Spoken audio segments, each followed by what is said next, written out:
ഏറ്റുമാനൂർ ശ്രീ മാരിയമ്മൻ കോവിലിൽ 41 മഹോത്സവത്തോടനുബന്ധിച്ച് നടന്ന നാട്യായുധം 2023 നൃത്ത പരിപാടി ശ്രദ്ധേയമായി. ശ്രീരാഗം കലാമന്ദിർ ഡാൻസ് അക്കാദമിയാണ് നാട്യായുധം അവതരിപ്പിച്ചത്.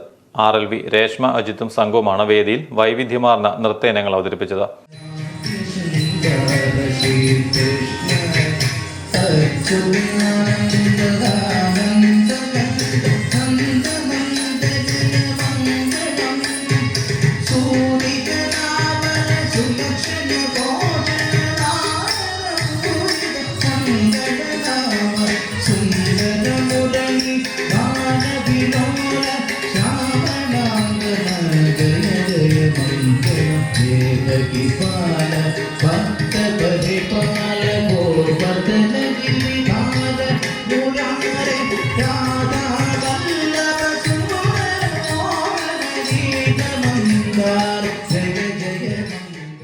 ശ്രീരാഗം കലാമന്ദിർ ഡാൻസ് അക്കാദമിയുടെ പത്തനംതിട്ട, കോട്ടയം, ഏറ്റുമാനൂർ കേന്ദ്രങ്ങളിൽ നൃത്തം അഭ്യസിക്കുന്ന കൊച്ചുകുട്ടികൾ മുതൽ മുതിർന്നവർ വരെയുള്ള കലാപ്രതിഭകളാണ് നാട്യായുധം നൃത്തസന്ധ്യയിൽ ചിലങ്കി അണിഞ്ഞത്.